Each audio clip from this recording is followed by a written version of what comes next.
Privacy Commissioner of Canada. Thank you very much, Honourable Member. Transparency and accountability are, we know, essential features of good governance and critical elements of an effective and robust democracy. However, as the Privacy Commissioner of Canada, I must say that the extent of public disclosure of personal information contemplating in this bill does raise serious privacy concerns. I do understand that the Honourable Russ Hebert, the sponsor of the bill, has already proposed amendments that would mitigate some privacy intrusive provisions. Excluding recipients of pension and health care benefits, removal of home addresses from public disclosure, raised by many of the preceding speakers, are steps in the right direction. However, I respectfully submit there remain other privacy concerns with the bill.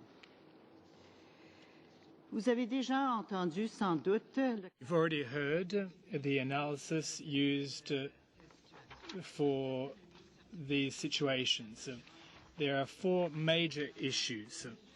First, 1. Is the measure demonstrably necessary to meet a specific need? 2. Is it likely to be effective in meeting that need?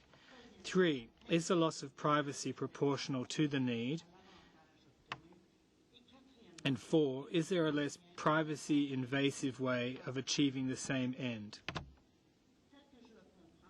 As I understand it, the need purportedly being met by Bill C-377 is greater accountability and transparency of unions.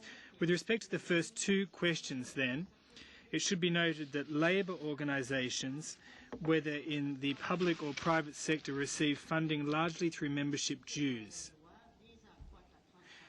This bill aims to increase transparency and accountability of unions vis-à-vis their members by requiring detailed disclosure of salaries and other individualised expenses through online posting.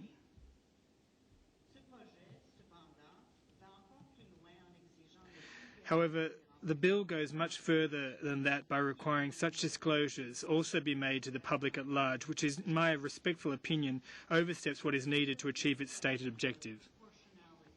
I should begin by stating that an individual's remuneration constitutes personal information that cannot be disclosed without the individual's consent.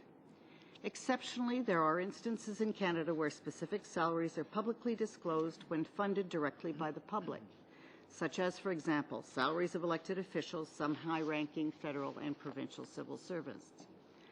However, to my mind, these exceptional cases of public disclosure do not create a clear precedent for labour organizations, given that their accountability is to their members, not the general public. Some of the preceding speakers have said that because labour organizations are tax exempt under the Income Tax Act, and because membership dues are tax deductible, labour organizations should be subject to a higher degree of public accountability. However, it is not clear that the names, the salaries, and the disbursements above $5,000 in respect of all labour organization employees and contractors need to be publicly disclosed to achieve this more limited objective. I think this is a significant privacy intrusion, and it seems highly disproportionate. So I'll conclude with the possible alternatives, Mr. Chair. I believe that limiting the scope of the bill such that public disclosure requirements apply to a much smaller subset of individuals or requiring only aggregate level reporting would result in a more balanced yet equally effective regime. For instance, the registered charities in Canada are required to publicly disclose only high-level salary information for their 10 highest compensated positions in annual information returns. 1 minute. Even then, only the numbers of the positions within specific salary ranges are disclosed. I'll conclude with the international level, where legislation in countries such as the United Kingdom and Australia have taken a similar limited approach to union transparency when it comes to personal information, publicly disclosing the salaries of only a few top union officials. Perhaps we could look at these countries to achieve the objectives of transparency with less privacy consequences. Thank you. Okay, thank you.